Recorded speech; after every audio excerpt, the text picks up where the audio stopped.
있습니다. 십자가, 우리의 약함 속에 역사하는 능력이 우리가 잘 아는 지식이 아니라 삶으로 경험하는 은혜가 되게 하여 주옵소서. 이 말씀을 붙잡고 한 주간을 살아가고 우리의 평생을 살아가는 우리 온 성도 되게 하여 주옵소서. 이 새벽에 겸손히 주님의 은혜의 보좌 앞으로 나아갑니다. 성령께서 우리의 심령 속에 새겨 놓으신 십자가의 그 주님을 바라보는, 그 주님을 붙잡는 이 시간 되게 하여 주옵소서. 예수님의 이름으로 기도합니다. 아멘. 하나님 말씀 보십니다. 누가복음 23장입니다. 누가복음 23장 32절에서 38절입니다. 누가복음 23장 32절에서 38절, 신약성경 제성경책으로 138면에 있습니다. 누가복음 23장 32절에서부터 38절까지 제가 혼자 읽습니다. 또 다른 두 행악자도 사형을 받게 되어 예수와 함께 끌려가니라.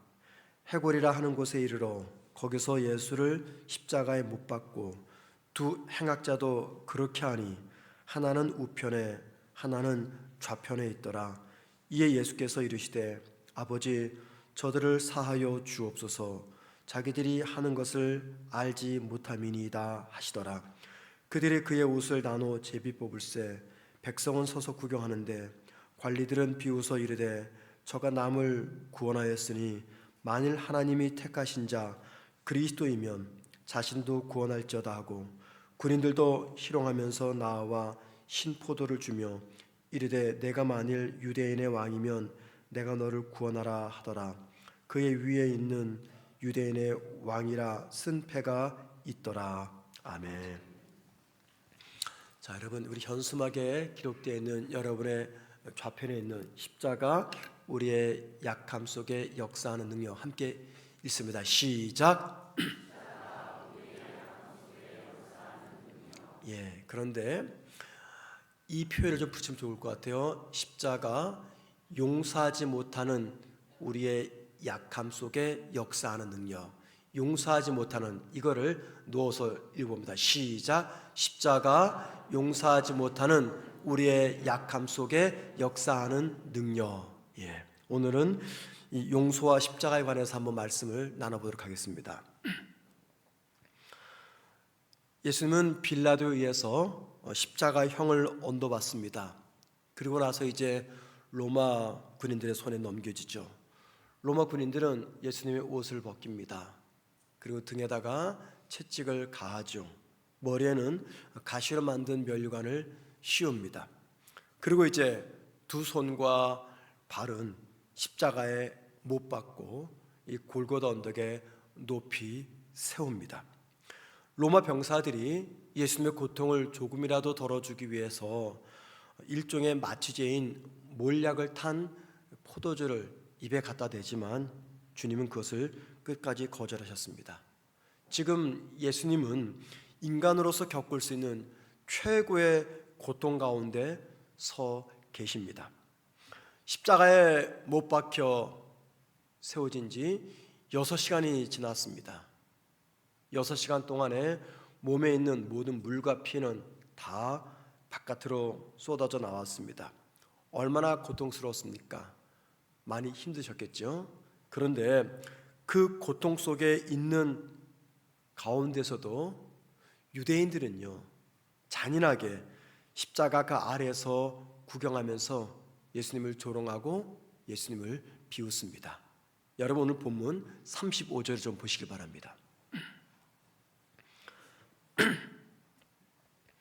35절 우리 다 같이 있습니다. 시작.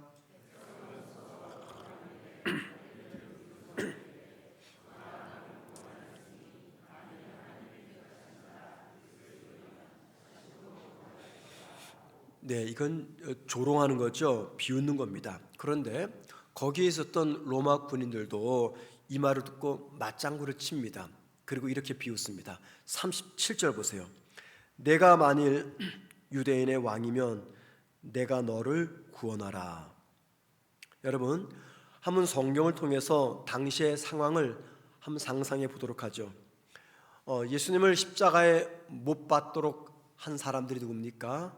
판결은 빌라도가 내렸지만 거기까지 주님을 끌고 간 사람들, 당시 최고의 종교 지도자였던 대제사장, 또 서기관, 바리새인, 장로들, 그리고 유대인들이었습니다. 여러분, 그들의 마음속에 무엇이 보입니까? 그들의 마음속에 가득 차 있는 미움을 우리는 볼 수가 있습니다. 미움. 그들은 예수님을 십자가에 처형시키기 위해서 온갖 수단 방법을 가리지 않고 거짓 증언을 모아가지고 여기까지 예수님을 몰고 온 겁니다. 자, 그 당시 주님에 관해서 많은 소문들이 떠돌았어요. 그 소문 중에는 거짓 소문들도 많았을 겁니다. 그런데 대제사장, 서기관, 바리새인, 유대인들은요, 자신들이 믿고 싶은 것만 그 소문 속에서 고릅니다. 그리고 그것을 이 보편적인 사실로 만들어버리죠. 그리고 그것을 근거로 해서 예수님을 죄인으로 몰아세웠습니다. 그리고 이 골고다 언덕까지 찾아와서 십자가에 달려 고통스럽게 죽어가는 예수님을 바라보면서 비웃고 그 예수님을 향해서 그들의 마음에 담겨있는 이 미움을 쏟아 부었습니다. 그 미움을 쏟아 부은 게 무엇입니까? 조롱이죠. 너가 남을 구원하였으니 네가 만일 하나님이 택하신 그리스도면 너도 구원해라. 이건 단순한 조롱이 아닙니다. 그들의 마음속에 쌓여 있었던 온갖 미움을 우리 예수님께 쏟아 붓는 겁니다. 여러분, 십자가 아래에서 고통스럽게 죽어가는 예수님을 비웃고 조롱하는 이들의 얼굴이 어떤 얼굴인지 상상이 되십니까? 예수님이 달리신 이 십자가는 무엇입니까? 두 가지를 보여줍니다. 첫째는요, 인간의 이 죄의 밑바닥이 얼마나 깊은가를 보여줍니다. 하지만 동시에 하나님 사랑의 높이가 얼마나 높은가도 보여줍니다. 그러니까는 인간의 이 죄의 심연이 무엇입니까? 미움이라고 보여줍니다. 하나님 사랑의 최고봉이 무엇입니까? 용서라고 보여줍니다. 자, 그래서 인간의 미움과 하나님의 용서가 만나는 것, 이게 바로 십자가임을 오늘 본문이 우리에게 보여줍니다. 저는요, 다른 사람이 아니라 바로 제 자신을 돌아볼 때, 혹은 제 주위 사람들을 돌아볼 때 우리 사람들의 마음속에 자리 잡고 있는 이 미움의 뿌리가 얼마나 깊은가를 종종 생각을 합니다. 정말 깊습니다. 이 미움의 씨앗이 딱 내 마음속에 떨어지잖아요. 정말 깊이 뿌리 내립니다. 뽑아내기 정말 어려워요. 우리가 잘 아는 대로 아담 하와의 죄가 무엇입니까? 아담 하와의 죄는요, 욕심과 교만입니다. 그러면 그들의 아들이었던 가인의 죄는 무엇입니까? 미움과 시기였습니다. 가인이 미움과 시기를 잘 다스리지 못하자, 즉 그의 마음에 뿌리 내린 이 미움과 시기를 뽑아내지 못하자 어떻게 됩니까? 동생 아벨을 살해하고 그로 인해서 그의 가정은 쑥대밭이 되고 맙니다. 그런데 여러분, 이건 오래전 이야기가 아니죠. 지금도 여전히 가족 간의 이 미움으로 인해서 발생하는 불행한 일들입니다. 지금도 이것은 여전히 진행 중입니다. 미움으로 인해서 가족 간에 돌이킬 수 없는 아픔의 강을 건너는 것들을 우린 종종 봅니다. 한 쌍둥이 자매가 있었습니다. 실제 이야기입니다. 그런데 이 자매는요, 5살 때 그만 헤어지게 되었습니다. 그리고 이제 한 30년이 지나서 30대가 된 동생이 방송국에 이런 제보를 했습니다. 5살 무렵 서울 기름시장에서 정체 모를 할머니를 따라간 쌍둥이 언니를 찾습니다. 이런 제보를 한 거예요. 언니와 헤어지고 나서 거의 30년이 지났을 때 쌍둥이 동생이 언니를 찾기 위해서 방송국에 이런 제보를 한 겁니다. 그런데 동생은요, 잃어버린 언니를 찾으려고는 전혀 기대를 하지 않았습니다. 그런데 놀랍게도 언니와 연락이 닿은 겁니다. 자, 그리고 마침내 둘은 극적인 재회를 하였습니다. 이게 30년 만의 만남입니다. 그리고 몇 년이 지난 다음에 두 사람은 함께 살기로 한 집으로 이사를 했습니다. 자, 그런데 문제는 이때부터 시작이 되었습니다. 같이 살면서 두 사람은 성격 차이 혹은 연애 문제 등으로 갈등을 갖게 됩니다. 갈등이 심해지면서 두 자매는요, 서로를 고소고발하면서 난타전을 벌입니다. 내 가방에서 돈을 훔쳤다, 내 남자친구를 빼앗았다, 내 친구에게 내 욕을 했다 등등의 이유로 서로를 고소합니다. 언니가 한 번은요, 4살짜리 조카를 목욕시키다가 엉덩이를 한 대 쳤어요. 그랬더니 동생이 그걸 보고 언니를 폭행죄로 고소합니다. 욕 한마디를 던지면요, 명예훼손 고소장이 날라옵니다. 그래서 2년 동안 31건의 고소를 주고받는 그야말로 고소 전쟁을 치렀다는 겁니다. 여러분, 이 정도면 서로가 얼마나 서로를 미워했는지 우리 충분히 짐작할 수가 있습니다. 그런데 여러분, 이런 미움이 이런 가정에서만 또는 형제 자매 사이에서만 일어나는 게 아닙니다. 지역 간에도, 인종 간에도, 그리고 민족 간에도, 국가 간에도 이런 미움이 나타난다는 겁니다. 한번 인류의 역사를 보세요. 미움으로 인해서 벌어진 전쟁과 싸움, 그리고 그로 인한 불행이 얼마나 많았습니까?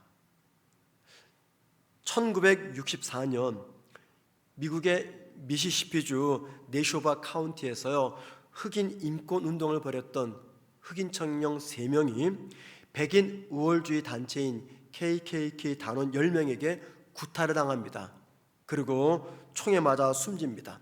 이들의 시신은 그로부터 44일 뒤 흙더미 속에서 발견됩니다. 혐의자들은요, 재판 속에서 3년에서 10년의 형을 선고받았습니다. 근데 모두 다 형기 만료 전에 석방이 됩니다. 특별히 당시 KKK 단원이었던 한 교회 전도사의 이름이 레이 킬런인데, 이 사람이 혐의가 명백해요. 그런데도 무죄로 풀려났습니다.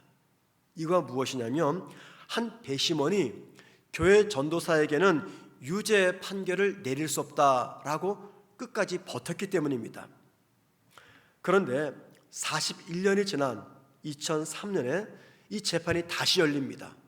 그리고 다시 열린 재판에서 이 교회 전도사였던 레이 킬러는요, 60년 형을 언도받습니다. 그리고 당시 무죄로 풀려났던 경찰관이었던 제임스 실은요, 살인 혐의로 종신형을 받게 됩니다. 묻혀있던 이 사건이 어떻게 드러났냐면은 1988년 앨런 파커 감독이 만든 영화가 있습니다. 영화 제목이 미시시피 버닝이라는 영화 제목인데, 이 영화를 통해서 묻혀진 이 사건이 알려지게 되었고, 다시 조사를 하고 재판을 통해서 이런 판결을 받게 된 거죠. 여러분, 이 영화를 보면은요, 정말 백인들이 흑인을 얼마나 미워하는지 너무너무 선명하게 볼 수가 있습니다. 정말 미워합니다. 왜 미워하냐면 그냥 얼굴이 검다는 이유 때문이에요. 얼굴이 검다는 그 이유 하나만으로 백인들은 흑인들을 정말 미워합니다. 그런데 여러분, 이러한 미움은요, KKK 백인 우월주의 사람들에게만 있지 않습니다. 우리가 잘 아는 대로 독일의 히틀러와 그를 추종했던 나치당이, 그리고 독일 사람들이 유대인들을 얼마나 미워했습니까? 유대인이라는 이유만으로 너무너무 미워했고요, 얼마나 미워했던지 아예 이 유대인들을 지구상에서 다 없애버리자 이렇게 결정을 한 거예요. 그래서 우리가 잘 아는 대로 유태인 600만 명을 학살합니다.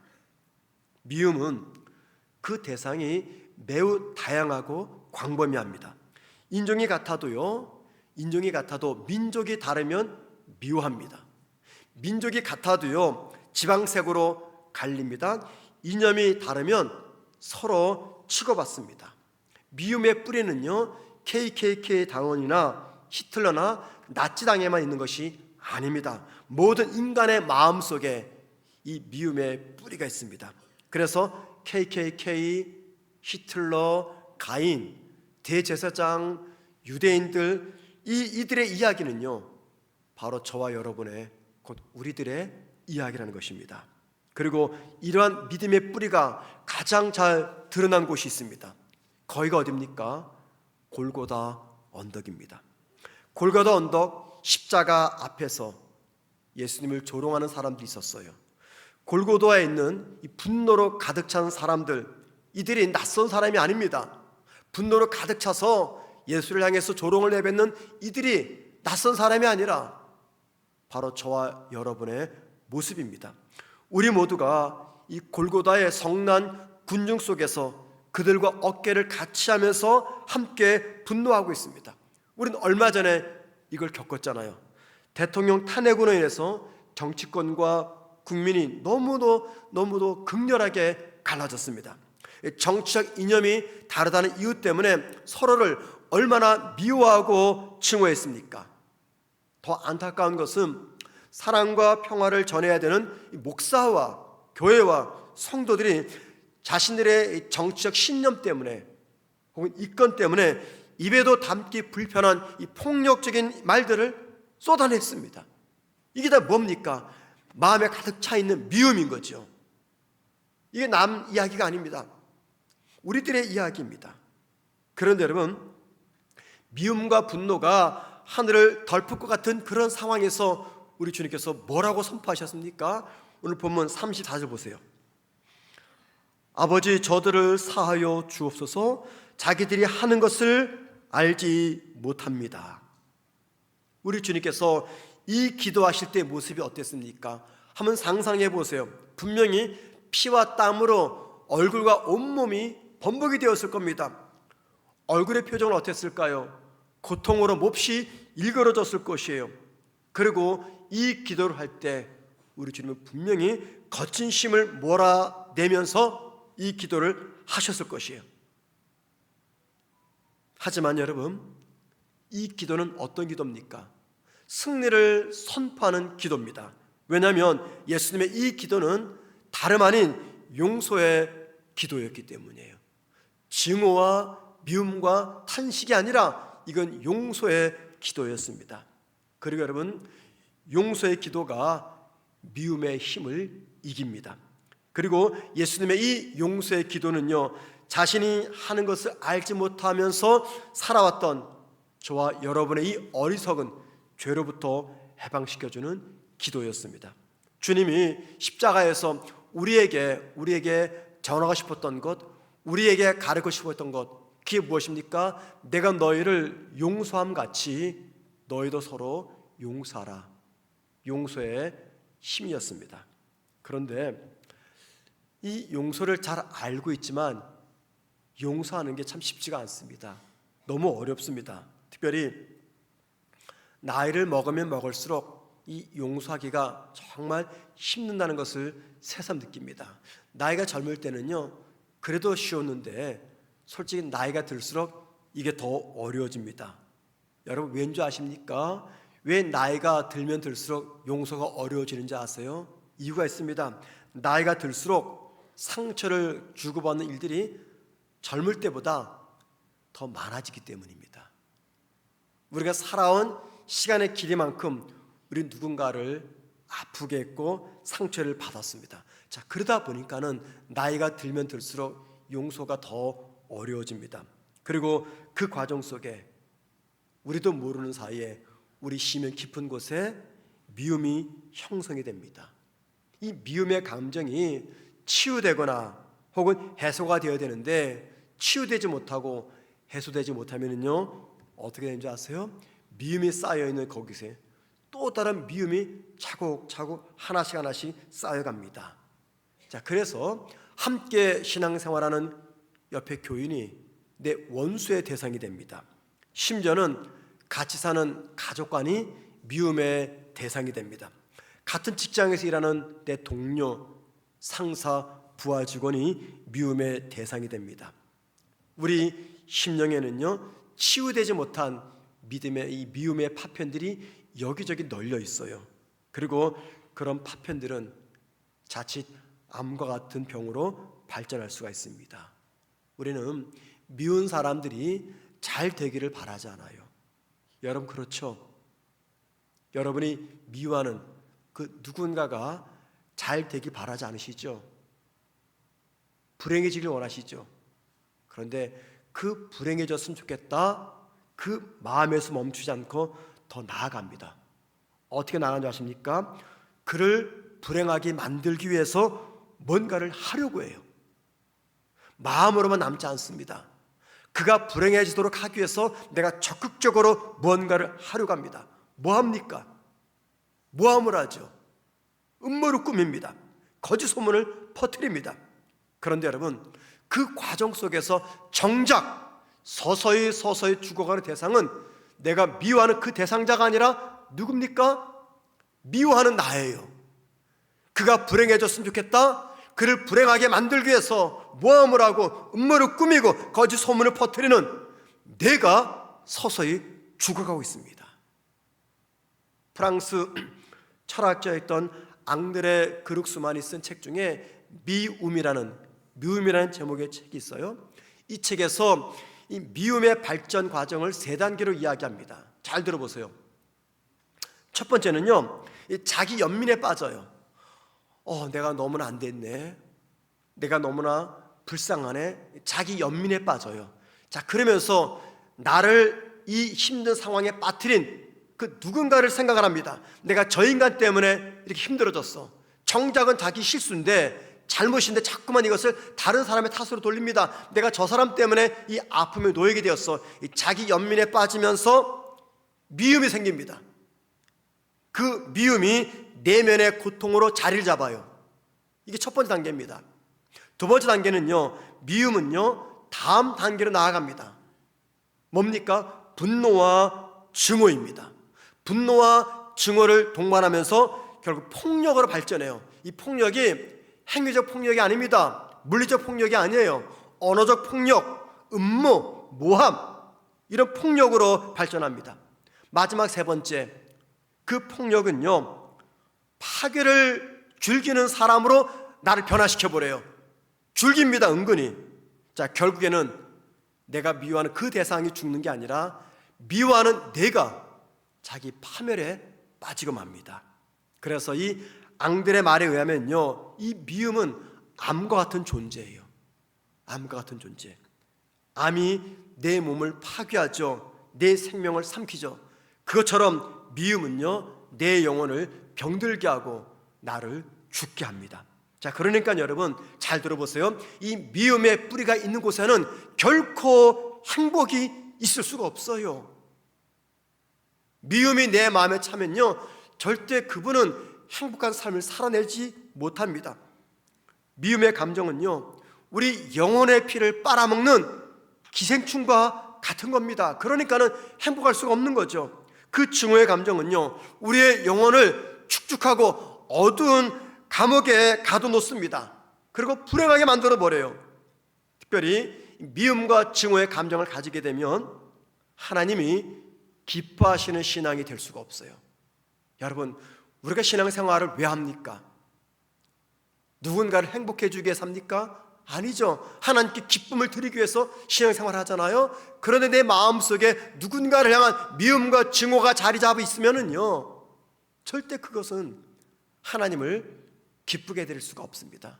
미움을 품은 사람은요 하나님을 절대 기쁘게 해드리는 신앙이 될 수가 없다는 거예요.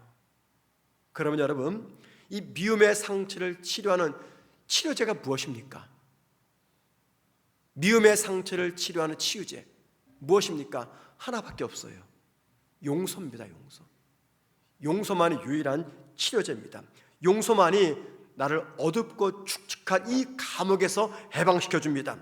그럼 어떻게 용서할까요? 여러분, 안타까운 게 뭔지 아십니까?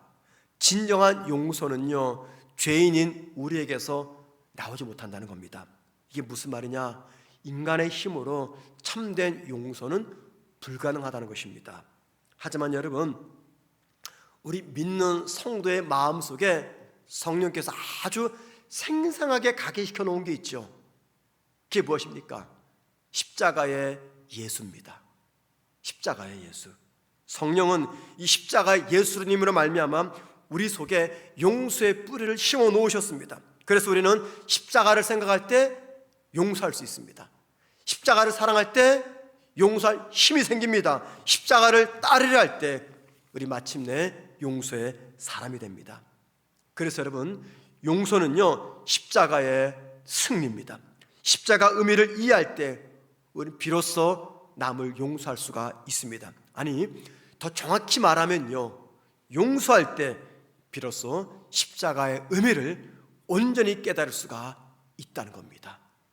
진정으로 용서하지 못하면요, 나는 아직 십자가의 의미와 정신을 깨달은 것이 아닙니다. 그리고 여러분, 용서하지 않으면 십자가의 능력을 절대 경험하지 못합니다. 용서할 때 십자가 능력을 경험합니다. 왠지 아십니까? 십자가는요, 용서하지 못하는 우리의 약함 속에 역사하는 능력이기 때문이에요. 용서는 우리를 미움의 뿌리에서부터 해방시켜줍니다. 그리고 용서할 때 그때 비로소 우리 자신이 치유되고 우리 가정이 치유되며 우리 사회가 치유됩니다. 종교개혁을 일으켰던 독일의 마틴 루터가 이런 말을 했어요. 한번 잘 들어보세요, 여러분들. 굉장히 의미심장한 말입니다. 들어보세요. 악마의 얼굴을 보고 싶으냐? 악이 마음을 주장해 형제를 미워하고 살기 등등할 때 내 얼굴을 거울에 비춰보라. 바로 그 얼굴이 악마의 얼굴이다. 천사의 얼굴을 보고 싶으냐? 선이 마음을 주장해 남을 용서하고 섬기고 사랑하면서 살아가는 기쁨의 얼굴이 곧 천사의 얼굴이다. 남을 미워하는 그 얼굴이 악마의 얼굴이다. 저는 오늘 설교를 준비하면서 이 루터의 이 말을 생각하다가 얼마 전에 한 성도님에게 들은 이야기가 생각이 났습니다. 제가 그분께 허락을 받아서 그분의 이야기를 여러분과 함께 나누려고 합니다. 한 수주 전에 한 성도님 만나서 그분의 신앙의 간증의 이야기를 들었습니다. 먼저 섬기던 교회에서 정말 열심히 교회를 잘 섬겼어요. 교사하면서 최선을 다해서 아이를 사랑하고 잘 섬겼는데 이게 그만 교인들 사이에 잘못된 오해와 소문이 퍼지게 되었습니다. 악성 루머인 거죠. 그래서 온 성도들이 이분을 미워하고 또 잘못된 오해를 퍼뜨려서 상처를 주었습니다. 그런데 이 모든 것들을 보호해 줘야 될 목사가 더 앞장서 가지고 이분을 힘들게 한 거죠. 그래서 이분은 교회와 목사 성도들부터 큰 상처를 받았습니다. 이 마음속에 복수해야 되겠다 이런 생각이 든 거예요. 너무나 속상하니까는, 너무나 아프니까. 그래서 그 교회와 그 목사님의 비리를 캤습니다. 평소 알고 지내던 한 검사와 함께 이것을 이제 고소해서 사건을 만들려고 열심히 자료를 모아갔어요. 어느 날 마지막 날 이제 이 검사를 만나서 최종 결정하기 위해서 집을 나서는데 아내가 이렇게 말을 했대요. 여보, 당신 얼굴 한번 쳐다봐봐. 거울 봐봐. 당신 얼굴이 꼭 마귀 같아. 이분이 거울을 보고 깜짝 놀랐다고 합니다. 평소 이분의 얼굴이 아니에요. 살기 등등하고 미움에 가득 차서 보복하기 위해서 그 일을 진행하는 과정 속에 마틴 루터의 표현처럼 이분의 얼굴이 악마의 얼굴이 된 거죠. 그분은 그 자리에서 깨닫고 모든 것들을 다 포기하고 복수 다 포기하고 모든 사람들을 용서했다 하는 이야기를 들었습니다. 제가 상상해 보았어요. 아니, 이렇게 너무너무 얼굴이 온유하게 생기신 분이 어떻게 악마의 얼굴로 되었을까? 너무 선하신 분인데 지금은 너무나 평온하고 온유한 모습입니다. 여러분, 이게 바로 누군가를 미워하는 사람의 표정에 나타나는 모습이라는 것입니다. 세상을 살다 보면은요, 나를 못 박는 자가 많이 나타납니다. 나를 못 박습니다. 음해합니다. 상처를 줍니다. 나를 무시합니다. 나를 조롱합니다. 나에게 고통을 줍니다. 어떻게 할까요, 여러분? 이에는 이, 눈에는 눈, 이 공정보복의 원리에 따라 나도 똑같이 그렇게 할까요? 그를 미워합니까? 우리가 사랑하는 십자가가 뭐라고 말합니까? 그를 용서하라 말합니다. 왜 그렇습니까? 내가 미워하는 그를 내가 용서해야 비로소 내 마음의 상처가 치유가 되기 때문입니다. 여러분, 십자가가 왜 능력이 됩니까? 기질상 절대 용서할 수 없는 내가 나의 원수를 용서하고 사랑하도록 나를 이끌어 주기 때문입니다. 십자가는요, 용서하지 못하는 나의 연약함 속에서 역사하는 하나님의 능력입니다. 우리 모두에게는요, 미워하는 대상자가 있어요. 저에게도 있었습니다. 그런데 제가 어제 결심했어요. 하나님, 내가 오늘 용서 설교합니다. 내가 용서하지 못하는 그 사람 내가 용서하겠습니다. 제 마음으로 결심을 했어요. 이제 용서할 수 있을 것 같아요. 그분이 내 앞에 서더라도 언젠가 만나겠죠. 내가 당신을 용서합니다 말할 수 있을 것 같아요. 미워하는 대상자 누굽니까? 이유 불문하고 용서해야 됩니다. 왜요? 그래야 내가 삽니다. 그래야 내가 하나님을 기쁘게 해드리는 참된 신앙인이 될 수가 있다는 겁니다. 십자가는요, 용서하지 못하는 우리의 약함 속에서 역사하는 하나님의 능력입니다. 그 십자가 붙잡고 용서하는 우리가 되기를 주의 이름으로 축원을 드립니다. 우리 함께 찬양하십니다. 예수 닮기를, 예수 닮기를. 십자가에서 자신을 조롱하는, 비웃는 모든 사람들을 용서하셨던 우리 주님, 그 주님 닮기를 간절한 마음으로 찬양하면서 기도 자리로 나가겠습니다.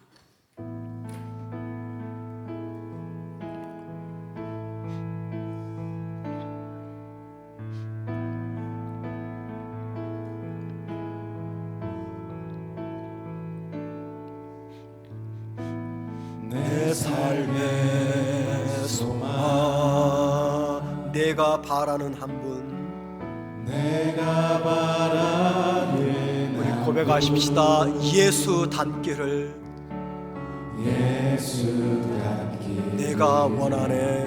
내가 원하네. 한없는 사랑, 성한 긍휼, 사랑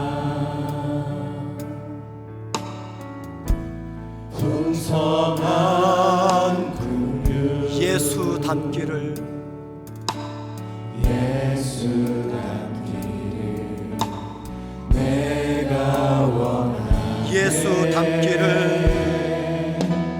예수 닮기를 예수 보기를 예수만